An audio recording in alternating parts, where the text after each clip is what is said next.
Yeah, Friday. It's Friday. Welcome to Five Stripe Friday. To all our listeners, we're ATLiens United podcast. I'm Blake, the Marshman, joined by my co-host ATL Joe. Joe, how you feeling today? I'm feeling like the A. Feeling like the A? What's going on in the A?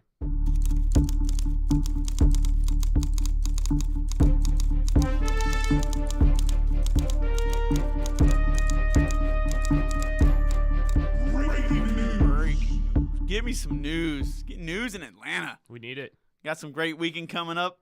Another festival on the horizon. Atlanta's all about some soccer and some festivals.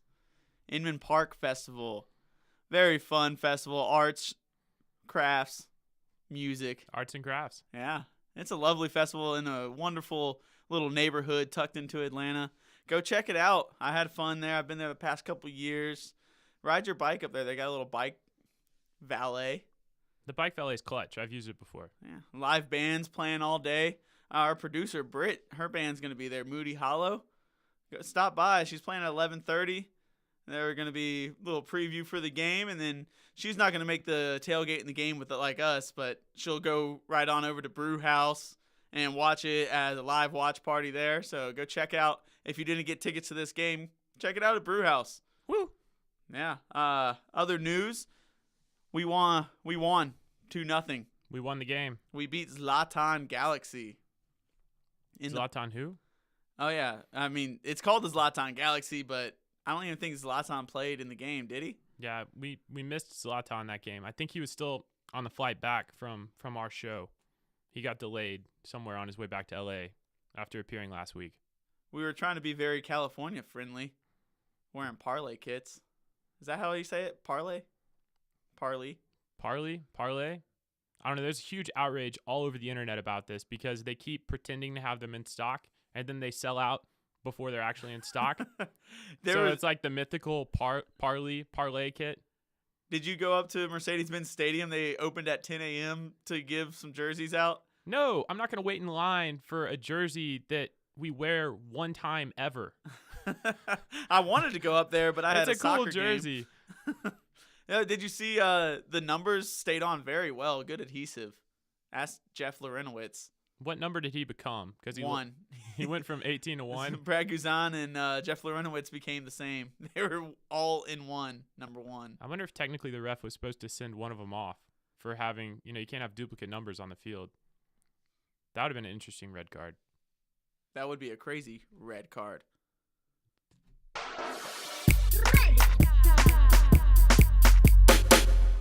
I don't know. I think the only person deserving of a red card this week is Michael Bradley for that penalty kick that he took in the CONCACAF Champions League, which Toronto lost in PKs. He launched it probably about 50 rows deep. Yeah. Over the goalie. That was a red card. Has that ball even come back into atmosphere yet? They are still tracking it. We last time we saw it, it was somewhere, it was headed from Mexico. It's somewhere over the Caribbean. Oh, man. For you listeners that didn't see, Toronto had their second leg of the CONCACAF Champions League. They were down 2-1. Fought back in first half, went up 2-1 at halftime. So scores all tied up. That's how they do it in Champions League. It's aggregate, and away goals count big. And Toronto was playing at Chivas. All they needed to do was score one more goal, and they would have been first MLS CONCACAF champions. But they couldn't do it. Went to penalty kicks, lost 4-2. And so now we got to wait till next year. And we got to wait on Michael Bradley's ball to land. Yes. Michael Bradley is bald, but he's not Brad Guzan. I didn't say he was bald. I said we got to wait for his ball, like the PK. We're still tracking it. Oh, like I said, we'll update everyone next week where that ball will land. Yeah, but keep an eye out. CONCACAF Champions League, Atlanta still has a chance to qualify next year. They changed the qualifications on us. I'll have to update you later next week, but it's an aggregate of last year's record and this year's record. The best record of the combined years qualifies, or if we win the upcoming U.S. Open Cup, are two ways we can qualify. Isn't it also if we get the shield? Get the supporter shield. Yeah. They wiped that one away, and they put the combined record. Okay. But it's also if you win the MLS Cup, as long as you're not a Canadian team. So complicated. Yeah. We'll get there. So complicated. It makes me hurt. I'm hurting. Blake, I'm hurting. Injury report. Injury report.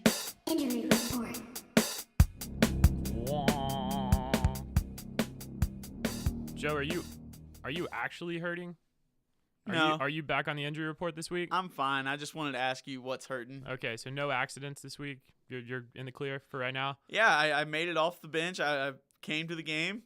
Number 17 was rowdy and proud. I was fine. Okay, because I forgot to check back in with you with the lower back. I know there are a little bit of issues there. We had some elbow swelling. But, yeah, tell our listeners, Joe's back. He seems to be 100% match fit for this week. 1 o'clock on Saturday against Montreal. Joe, let's talk about injuries for a second because it is time for the injury report. Third string, maybe second string keeper, Mitch Hildebrandt. He's back. He's practicing. I don't know if we'll use him. Maybe in the Open Cup. That's the only time I can really see him get a start over the wall. But we'll see. Brad's definitely got that number 1 keeper spot locked up, and he had a great game this last week. We'll get that one later. Jose Hernandez. This is our Venezuelan friend of Joseph. He has not really made an appearance. He got injured in training before the season really even started with a thigh injury. He's back in training, and he's training with the first team. Not sure if we'll see him, but with Garza's status, I think he was a really good pickup. He can play left back. That shoulder with Garza, got to touch on it with the injury report, but, he's going to play through it for right now. To our listeners who don't know, he's got that fully torn labrum. His shoulder is just kind of damaged. He has to get surgery. He's not going to fix it till after the season, he says, but we'll see how much pain he can play through because every time that thing gets bumped, you just don't know if he's going to be able to make it through the rest of the game. He's just going to start wearing that air cast that we saw Joseph Martinez wear during one practice. Robo Garza. And just wear that during a game, and he'll be fine. That could work.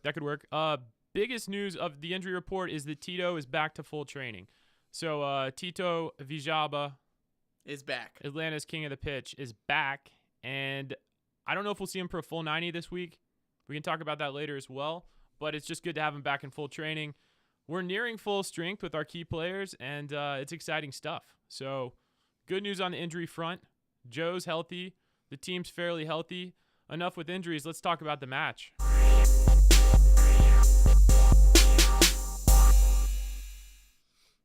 Two 2-0 over Zlatan Galaxy. Zlatan. It was wonderful. It was a late start. Where'd you watch it at, Blake? I watched the game at Brewhouse after I got back from a late night 420 Fest show. So I saw Susan Tedeschi and Derek Trucks play an awesome set in Centennial Olympic Park.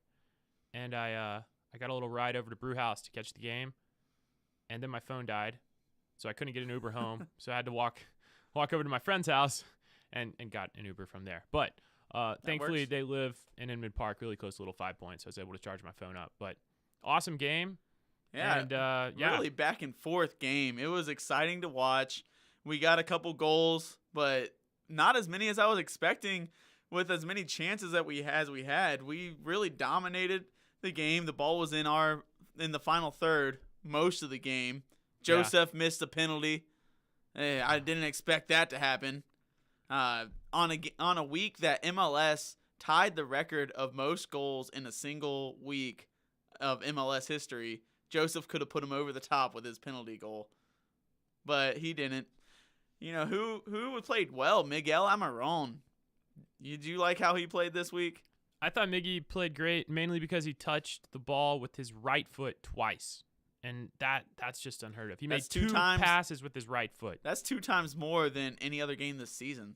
I really didn't know that it was still attached to his leg, in all seriousness. And, if he keeps playing with his right foot and gets it halfway decent like his left foot, we may just lose him in the summer. Yeah, and that's breaking news. Even today, there was a report out there that European teams are still monitoring Miggy. It's actually his dad that was interviewed. Talking about European interest, specifically England. I'm torn on this one because I think it'd be a great thing for our club to lose him to Europe because it would show that we are a breeding ground for young talent that wants to play at the highest level. But it's going to be sad. Yeah, well, I see it. I read the article on Dirty South Soccer earlier, and it was something preseason we all talked about. Last year we all talked about Miguel Almiron. We were wondering if he was going to leave over the winter. And then they kept saying, well, he's probably going to leave during the summer. And if he keeps playing well, I 100% believe he is gone over the summer transfer window. I don't want to see it happen because I want him to stay for our team. And as much as I want him to make a deal where they buy him, but it doesn't transfer till the summer or till the winter window, I don't see that happening. He wants to go play in Europe. His home country wants him to play in Europe, play for the best. And he's the type of player that can go on to a European team, whether it's in the English Premier League, in Italy, or in Spain. Maybe not a Real Madrid or a Liverpool, but if you can go to kind of one of those second-tier teams or even any Italian team, he would be a star on that team, a very important piece, and I think he would thrive. So I all the hopes to Miggy. You know, if you stay with Atlanta, I love it. But I wish you the best, and I want you to have the best career and know that it kind of came through Atlanta, and that's our goal of bringing players up through our system and selling them on. That's been our model all along. Yeah, and we just haven't had the chance to do it yet. You know, that was the Barco buy. We wanted to develop a young talent, and we wanted to bring him up through the system and get him to that elite level. And let's face it, the MLS just isn't quite there yet. We're getting better and better each year, but we're not Europe. We're not Germany. We're not Spain. We're not England. We're not France. We're getting closer to France.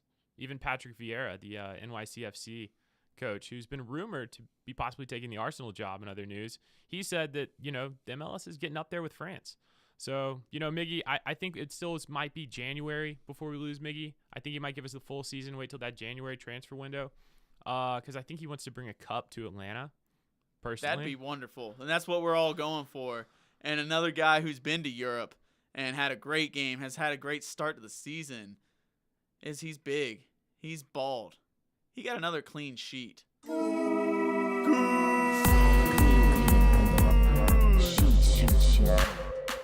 man. Mr. Clean Sheet, Like Brad Guzan. Clean sheet dance club. Like you're going into a It was club. nightclub. Yeah, he's got 3 clean sheets on the season. Now he leads the MLS. And very much think we'll hit on this a little bit. I think he's going to get another one this week. But Brad Guzan had a couple of great saves in this game. People have been questionable about him during the season, but he looks like he's just starting to warm up and really getting into a rhythm. And I think the more games we play, the better he's going to play. Man of the match last week, Michael Parkhurst. Parky is leading the ground. If you have Guzan and Parky, 2 veterans, 2 commanders of the defense, everyone thinks Atlanta, or people that aren't Atlanta fans think Atlanta United doesn't have a strong defense, but don't tread on them. They're Don't good. sleep on us. Yes. LGP, Parky, Escobar coming back healthy. McCann is suddenly a stud defender out of nowhere. Let's talk about what Tata said. He said this was the best game on the road in Atlanta United history. I think that says enough. Huge performance from our team. His $15 million baby. Let's talk about Barco. Yeah.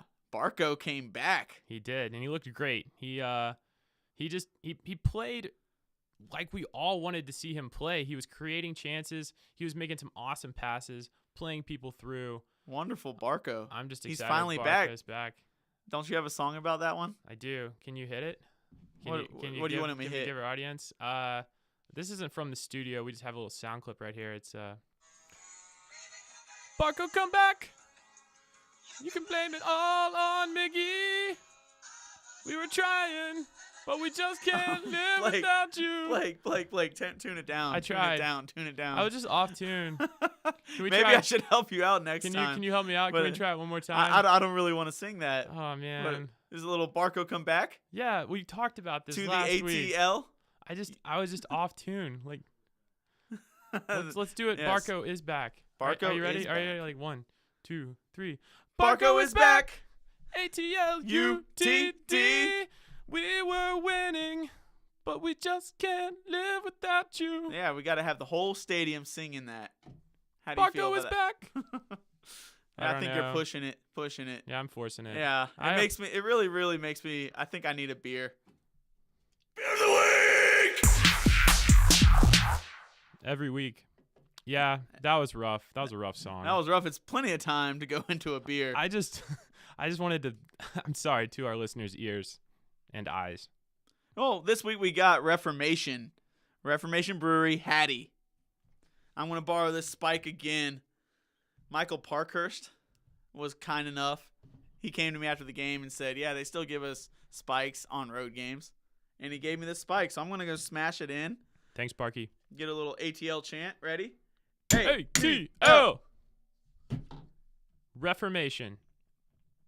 Wonderful tart brew. Yeah, it's a Belgian white. Is that what it says? Yeah, it's a wheat spiced ale brewed with orange peel. Yeah, and Belgian style. It is a good tart beer. Not quite as sour as last week's, but this one is it's a more mild flavor. Yeah, and I mean, enjoy it. Reformation, you guys check it out all the way up in Woodstock, but not too far away. For anyone ITP, OTP, get up there. Awesome place. You've been there. I have, and you can really hang out there and enjoy your time when you're at Reformation. It is a laid back atmosphere. Their claim is that they believe beer is a gift and it should be free from fear, noise, and neglect. That is their motto. That's a great motto. I think that's a pretty awesome motto. Beer is a gift. It's like dramatic, but a great brewery. They got some other great beer, but this Haddy, this is the best one I've had yet. I love this beer. It's perfect. It's another one that brings us back into the spring season. Hot day, chilling outside, maybe watching at Inman Park Festival, watching bands play, drinking a little bit of Reformation, cool you down. Yeah, you know what's great? When you can drink this beer outside and you're thinking to yourself, man, can't wait for that Atlanta United game tomorrow. And you know what? You just say, I guess it's time for the preview.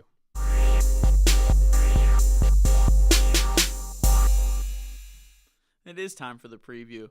We are playing Montreal Impact, one of those Canadian teams. You know, kind of like the team that just screwed up CONCACAF Champions League, but not even as good. Yeah, I don't like Canada. I know I've been over this in previous episodes. I basically blame Canada for every loss that ever happens in the U.S. Yeah, it's Canada's fault. And not like the country. I just don't like the Canadian MLS teams at all. Yeah, and we got Montreal Impact. What are they good for? What do they impact? They're not impacting my life very much. They've got 2 wins and 5 losses so far. Not even good enough to get a draw. So they're not really impacting the league. No. Or the standings. And I'll tell you, one of their wins was against another Canadian team. They beat Toronto, who this whole preseason has been just setting up to win the CONCACAF Champions League. And so they played a very weak Toronto team who didn't even care about MLS at the time, and they got a 1-0. I think that was their first, maybe only clean sheet of the season. And they had another clean sheet where they beat a team that was red carded already. So this is a team that lives and dies by one player and one player only, Ignacio Piatti. Yeah, wonderful. Another Argentine player coming over to the league and just dominating. This guy, I know you like him. I've loved him since I've watched him play. He is very good, and I will give Piatti some love. He's not Canadian. He's Argentine.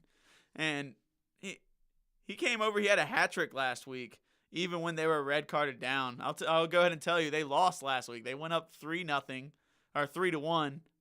Still blew it. And they got a red card right before half. Piatti said, "I don't care. I'm still gonna score." Pull him out. That's right. Piatti got himself a red card. Not Piatti. I'm sorry. He got himself a hat trick. Montreal got the red card. That's true. Piatti got a hat trick. And then LAFC, a team that's been blowing it up, the team that couldn't beat Atlanta, went out and beat Montreal. And wasn't it great? Laurent Simon, remember the big bald dude on LA that elbowed Joseph in the face? A really solid defender, kind of aggressive, someone we don't really like. Yeah, Joseph remembers well. Yeah, well, he was on Montreal last year. He was one of their best players. Outside of Piatti, he was the guy that held their back line down and was a solid presence on the defense. Well, LA somehow got him away from Montreal, and now Montreal does not have anybody on that defense. Really, their whole plan is to give it up to Piatti, and Simon last week got a free kick and put a wonderful free kick, put it in on his own team from last year, and I bet that felt great. Had to. Let's talk a little bit about, coming up in this game, what we got to watch out for. I know you touched on Piatti earlier. This guy is a guy that, he's 33 years old. He might be in kind of the twilight of his career, but this is an Argentinian national. He is a fantastic player. He's one of the most exciting players in the league. He honestly, he's played, he's played in Europe. He's played for the top teams in South America. He's been in the MLS and has been a good servant to the MLS since 2014. Started out and he's even played for Independiente. He's played for Montreal most recently, and he's far and away their best player. If I'm worried about one player on Saturday in the bins on our quick turf, it's Piatti, because he's shifty. Even at his age, he can make a man miss. He can put someone on the ground, and he can get a shot off pretty much out of nowhere. Very similar to how Miggy can create a shot kind of out of nothing, take on one or two guys, and just create an opening. Piatti is fantastic at creating space. So we really have to be careful, especially on a quick track. Piatti, dangerous in space. This guy, like I said, he could be playing anywhere in the world. He's that good. You put a little comparison of him and Miguel, and I really like that comparison. I see Piatti as a guy that could be playing on any team in Europe, except for maybe like the big three. But he could go on and play as one of your second-tier solid teams that are constant Champions League teams and be a starter and be a true impact player.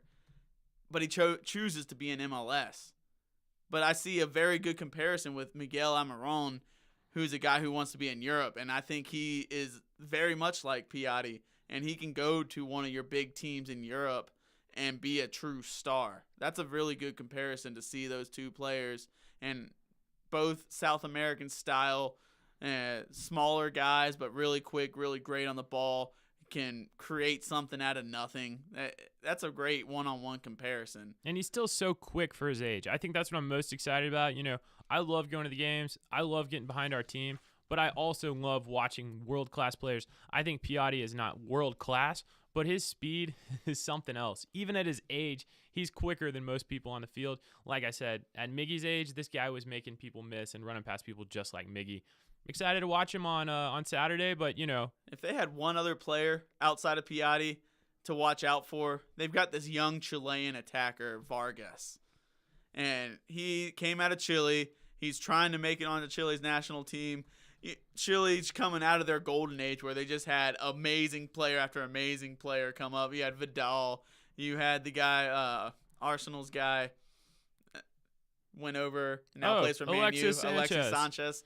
Sorry, sometimes I forget. Yeah, no, but don't worry about him. Yeah, and now you got this young kid, Vargas. He's scored 3 goals already this season. He's a very quick player, very fast, plays a very South American style. So he's an up-and-comer, and he came into another one of the youth South Americans coming to the MLS that's kind of making waves.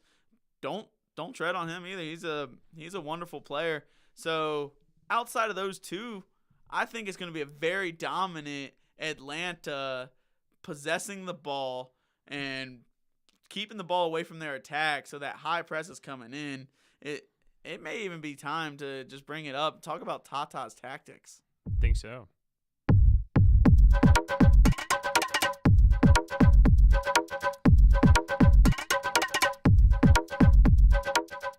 Yeah, let's play some drums, more drums. Bongo.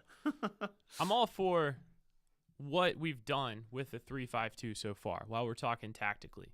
But what that formation does, in my opinion, Joe, and you'd probably agree, is we're not able to apply as high a pressure as we did last year.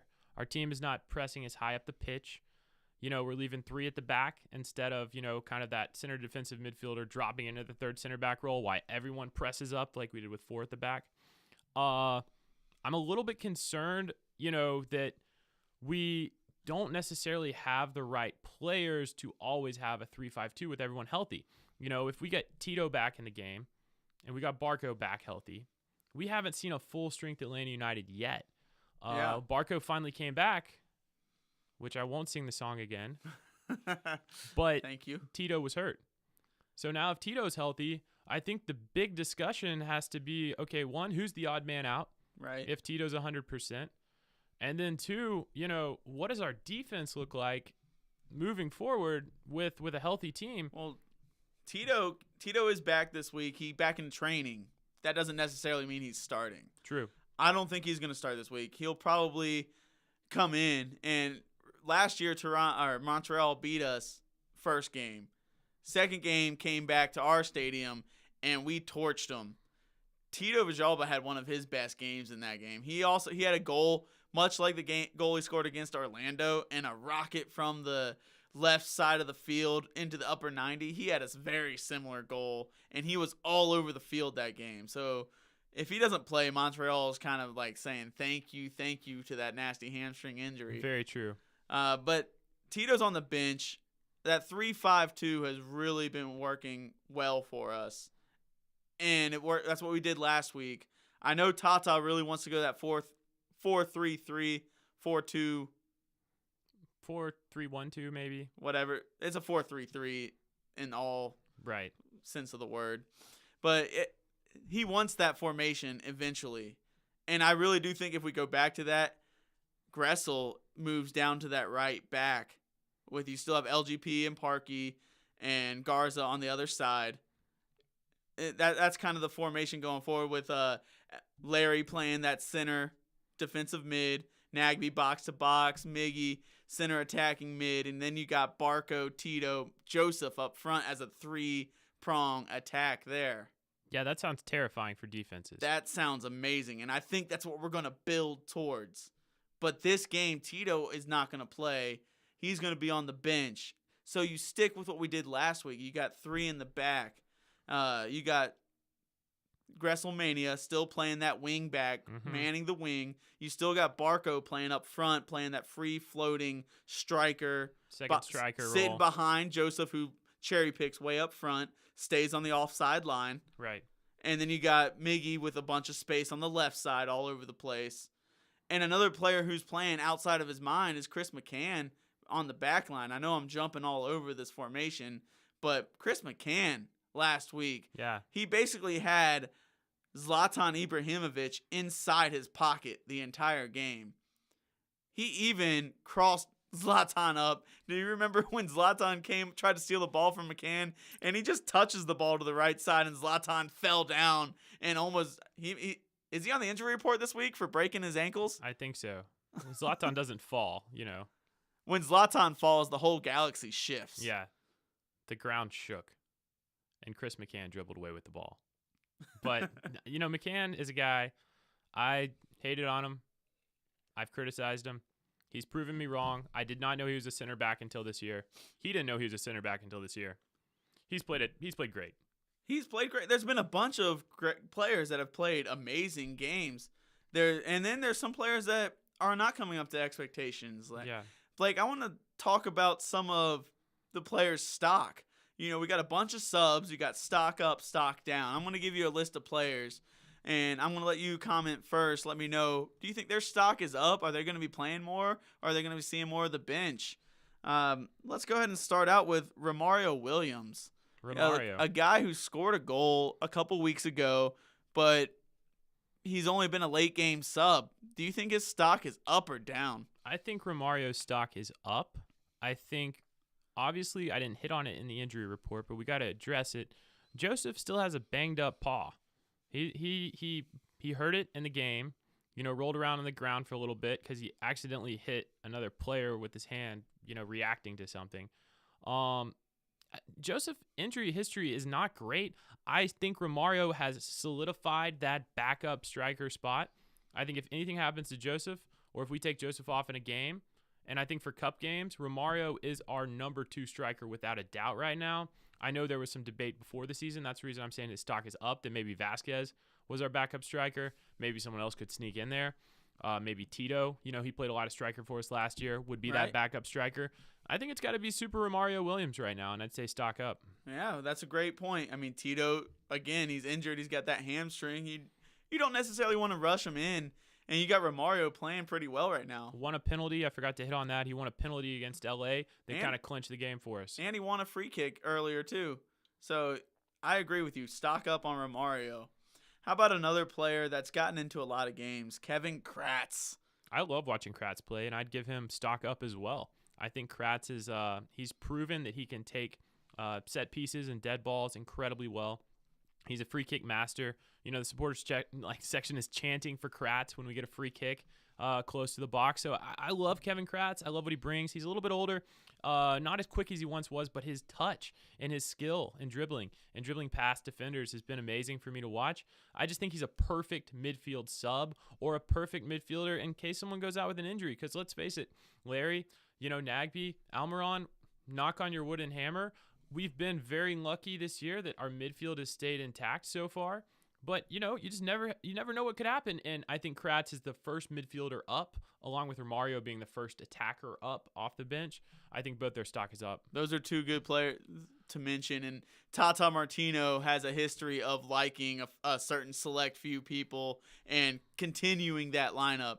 And you did mention, I just want to quickly correct you because it just came to my mind, Romario Williams won the free kick that Kevin Kratz, who we all know is a specialist at free kicks after that goal last year. Kicked in the wall. And he kicked it into the wall, right into the player's hand who went up in the air, which won the penalty, which got us a goal. Oh, I was actually referring to the Galaxy game. He won the penalty at the very end that Miggy put in for 2-0. Oh, but okay. Yeah, he's contributed a lot in his limited time, I guess is what we're both getting at. So those are two really good players stock up. What about Escobar? Batman versus the Joker on left and right arm of his. That's so funny. His tattoo game is pretty awesome. Escobar's current game, I don't want to say his stock's down. I'm going to say it's flat because Escobar has just come back from a really rough concussion where he got punched by the wall.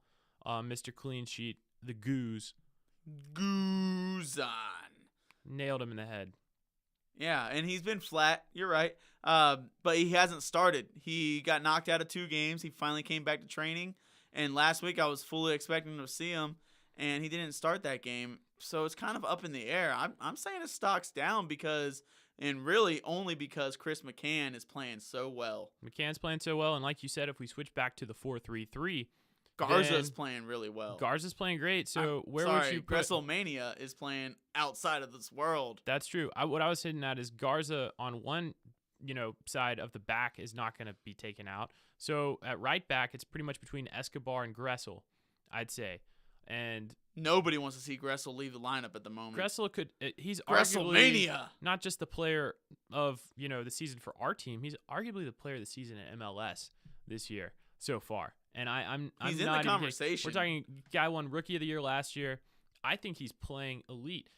Our first goal in LA was a direct result of Gressel firing an awesome volley off the post. And all Joseph had to do, which he almost missed, was tap it back in. So, I think Gressel stock up. I know he's not a stock up, stock down player because he's already up. But it's going to be tough for Escobar to supplant Gressel in the lineup. Or McCann, for that matter. Oh, man. Yeah, and now we're talking about a couple other attacking options. This one might be sore to a couple people's hearts. Andrew Carleton playing on ATL UTD 2 this week. He had a couple. He played okay. He missed a penalty. He came back and scored a goal. Did he score a goal? I forgot that part. But I don't think so. I know he missed the penalty. I saw that happen. I'm going to say his stock's down. I'm going to go ahead and take the words out of your mouth. And Tata already said he was going to play a couple games ATL UTD 2.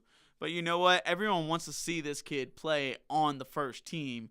He's a 17-year-old about to turn 18. If we don't start getting him solid minutes for our first team, Europe's going to come calling. Some German team, just like a lot of the youth Americans, are going over to Germany and finding starting spots, quality time. Carleton, coming out of Powder Springs, I know a bunch of other youth clubs from around Europe were calling on him, and he wanted to go, but he can't go till he turns 18. That's scary. I think he might be leaving if he doesn't find a solid starting spot. We'll see. Just to clarify, he did score a PK at the end of the game. That's right. So Carleton did have a goal. I don't think his stock is down. I think this is a thing where Tata looked at his lineup. He looked at his attackers. He had Barco back, most expensive transfer in MLS history, coming back into the team. Where are you going to put Carleton? And he wanted to give him a full 90 minutes for fitness so that he could be ready for this weekend to possibly come off the bench, because we don't know if Tito's going to be ready with that, with that injury coming back. I don't think his stock's down. I think this kid is 17. I think, yes, European interest will be there, but that's what we want. But I think, We talked about Miggy leaving potentially sometime before the year's over. Carlton's got a shot to get in the team, and he just needs to seize the moment when it's presented to him. That's a really good point, and I like that. If Miggy does leave, then that leaves a void in the attack that we are overloaded with talent right now. And so that's a great point. So it's to be determined, is he up or down? Does he stay or go? And I think he should stay. And I don't want to go over too many more players here. I kind of want to jump into one more defender. Saul Zizzo made it into the game last week. We ripped on him during preseason. I thought he had a pretty good game this past week. Do you think he's up? I think he's up. Or do you think he's down? Or do you not even care? Irrelevant. You think it's irrelevant? Irrelevant. All right. Well, Zizzo's not starting anytime soon. His stock is flat. He's irrelevant. Yeah. But, I mean, he's played well when he's come in. I'm not hating on the guy completely. I don't see him in our starting 11 anytime soon. So we're playing Montreal Impact this week. It's at 1 o'clock. That means the Gulch opens, 9 a.m.? Sunrise. Gulch opens at sunrise. We're going to have at dawn. We're going to be doing breakfast. Footy Mob announced that they're going to be doing a breakfast as a tailgate. It's going to be tough to get there early to tailgate. You guys do what you want to do. Inman Park Festival, go hit that up. It's going to be fun. What is your score to the game? We got a really good game. What do you think the score is going to be? I'm going 3-1 Atlanta United. 1 goal for Piatti. I'm going 2 for Joseph, and a third, his opening goal for the boat, Barco. Barco with the goal. I think we're going to dominate this game. Montreal's sitting in 8th place. They've only won 2 games off of they were playing 2 bad teams at the time, and they're Canadian. We're going to beat them. If it's not going to be 4, it's going to be 3-4. I'm going to go 3-0. If they do get that 1 goal, you're right, Piatti might sneak one in, but I don't think they have a chance against the wall and our dominant team. 3-0 Atlanta United. I am so pumped. Let's drink more beer. I'm excited. Thank you for listening. Thank you for tuning in. Until next week, I am ATL Joe. I'm Blake, the Marshman. The Marshman. We'll see you guys next week. Yeah, and we are going to be going up to number 1 in the standings because we got that game in hand if we win this week. That's huge. So we will be number 1, Joe, and then you can celebrate like we're number 1. And then we can just keep talking. Maybe we can make this podcast go on forever. Because we're number 1. We are number 1, and we got 1. What do we have 1 of? Everything.